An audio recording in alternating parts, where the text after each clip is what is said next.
শাশ্বতী বালকে অপহরণ। প্রাক্তন পঞ্চায়েত সমিতির সভাপতি তথা জেলা পরিষদের প্রাক্তন কর্মাধ্যক্ষ হরিদাস দেবনাথ অভিযোগ, বাড়ির সামনে থেকে তাকে জোর করে তুলে নিয়ে গিয়ে 1.5 কোটি টাকা মুক্তিপণ দাবি করে দুষ্কৃতীরা। প্রায় 1.5 ঘন্টা আটকে রাখার পর তাকে ছেড়ে দেওয়া হয়। পরিবারের অভিযোগের ভিত্তিতে তদন্তে নেমে 5 জনকে ইতিমধ্যেই আটক করেছে পুলিশ। উদ্ধার হয়েছে অপহরণে ব্যবহৃত সন্দেহজনক গাড়িটি। ঘটনার নেপথ্যে মুক্তিপণ নাকি অন্য কোনো কারণ রয়েছে তা খতিয়ে দেখছে পুলিশ। এই ঘটনায় নবদ্বীপ জুড়ে তীব্র চাঞ্চল্যের সৃষ্টি হয়েছে। চানটা করতে হবে তো তোমাদেরকে। আমাকে এখানে ফোন করে অতনু দেবনাথ বলে আমাকে একজন ফোন করে, এমএলএ নাম্বারে অতনু দেবনাথ বলে একজন ফোন করে যে তার বাবাকে কিডন্যাপ করা হয়েছে, এবং সেটা আবার ফিল্মি কায়দায় 20-25টা বাইক এবং একটা স্করপিও দিয়ে বিকেল 4:30টার সময় ওনাকে কিডন্যাপ করা হয়। ওনাকে কিডন্যাপ করে সঙ্গে সঙ্গে উনি বিধায়কের নাম্বারে ফোন করেন। বিধায়ক জানার সাথে সাথে আমাকে পাঠান এখানে প্রতিনিধি হিসাবে, এবং আমার সাথে আরও ছিল এখানে গ্রাম পঞ্চায়েতের উপপ্রধান কানাই, আমার ভাই বিজয়, সবাই এখানে ছিল পরিস্থিতি, এবং আমাদের মধুদা, মণ্ডল সভাপতি মধুদা, তাপস, অনেকেই ছিল এখানে, সবাই বিষয়টা নেই। এবং সন্দেহজনকভাবে 3 জনকে আটকও করা হয়েছে এবং বাকিদের জন্য খোঁজখবর করা চলছে। পুলিশ প্রশাসন এখানে আছে, সশস্ত্র পুলিশ প্রশাসন, আইসি নিজে এসেছিলেন এবং এসপি সাহেব বলেছেন এই ব্যাপারটা নিজের থেকে ভালোভাবে দেখছেন। আর বাকিদের খোঁজ চলছে, সিসিটিভি দেখা চলছে, যা পাওয়া যাবে ওটার উপর অ্যাকশন নেওয়া হবে। তাদের উপর একদম তাদেরকে অ্যারেস্ট এবং তাদের উপর যোগ্য শাস্তি দেওয়া হবে তাদেরকে। যাকে অপহরণ করা হয়েছে বলছেন, তিনি কি কোনো অভিযোগ করেছেন এখনো পর্যন্ত? তিনি অভিযোগ করেনি। তিনি এইটুকুই বলছেন যে তাকে মারধর করা হয়েছে, প্রচণ্ড পরিমাণে তাকে মারধর করা হয়েছে। তিনি কিছু বলার এই মুহূর্তে তিনি বলার পজিশনে নেই।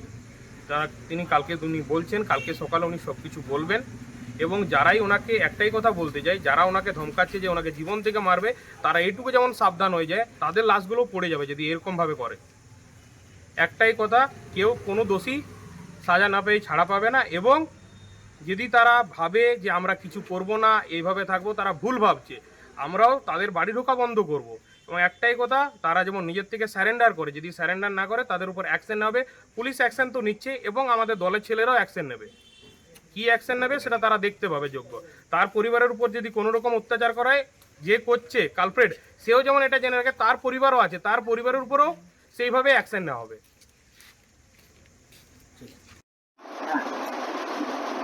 আমি প্রতিদিনের মতো গতকাল আমার বাড়ির সামনে হেঁটে আমি এখানে বসি।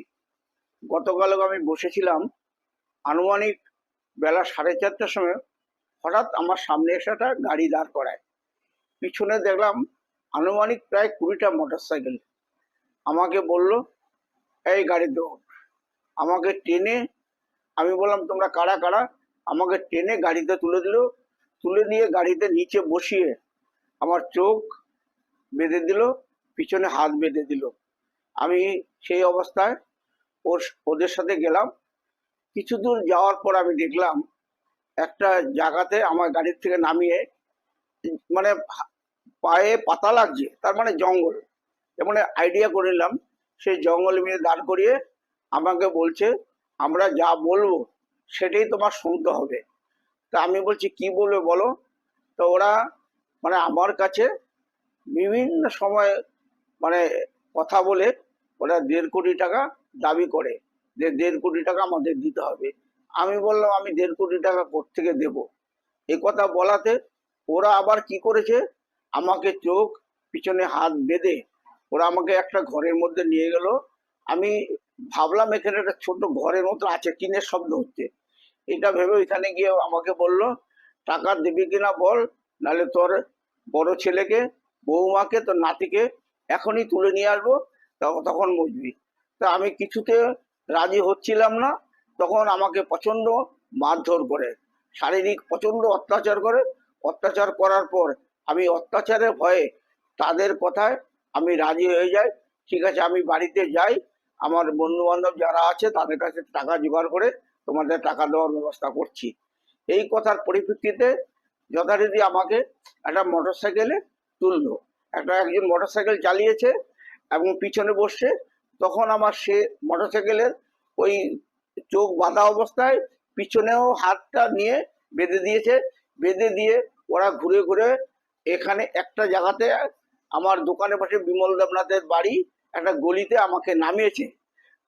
আমি কি করে বললাম এই গলির রাস্তা, যে আমাকে নামিয়ে বলল পিছন দিকে তাকাবি না, একদম সামনের দিকে চলে যা। ওরা কি করলো, আমাকে ওই বাধা অবস্থায় ওই মানে যখন নামিয়ে দিল, তখন আমি চোখটা খুললাম, খুলে দেখি যে আমি এই আমাদের চরমাইদা পঞ্চায়েতের বিমল দেবনাথের গলিতে আমাকে দাঁড় করিয়ে ওরা চলে গেছে মোটরসাইকেলে ওই গলি দিয়ে যথারীতি। তারপরে আমি বাড়িতে আসলাম।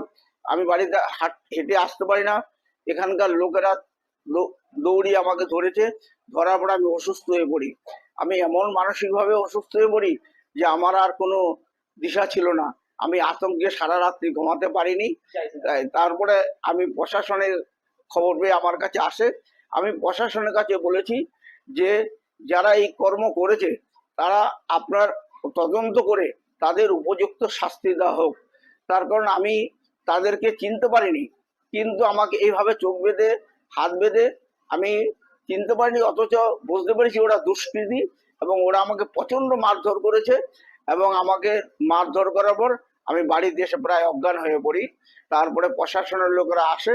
প্রশাসনের লোকেরা আসার পর আমি বলেছি আজকে আমি কিছু বলতে পারছি না, কালকে আমি বলবো, আমি খুব অসুস্থ। তারপরে মহারাজগঞ্জ থেকে মেডিকেল ডাক্তার আসে, আমাকে দেখে অসুস্থ ওরা বলার পর ওরা চলে যায়। আজকে আমার ছেলে মানে নবদ্বীপ থানায় গিয়ে যে ঘটনার বিবরণ অনুযায়ী আইসি সাহেবের কাছে একটা লিখিত অভিযোগ করেছে। আমাদের লিখিত অভিযোগের মধ্যে ছিল এই দুষ্কৃতীরা যেন আর কোনোদিন এই ধরনের কাজ করতে না পারে, প্রশাসন তদন্ত করে উপযুক্ত শাস্তি দেওয়ার জন্য আমি নবদ্বীপ থানার আইসি সাহেবের কাছে আমি আমার বক্তব্যটা ছেলের কাছে দিয়ে আমি আইসি সাহেবের কাছে আমি দিয়েছি, অতি সত্ত্বর যেন তাদের ব্যবস্থা না হয়। আমার নাম হরিদাস দেবনাথ।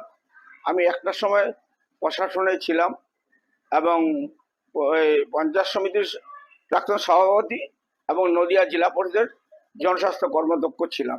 এখন 7 বছর হলো আমি কোনো রাজনীতির সাথে যুক্ত নেই। ব্যুরো রিপোর্ট, রাত দিন নিউজ নেটওয়ার্ক। নদিয়ার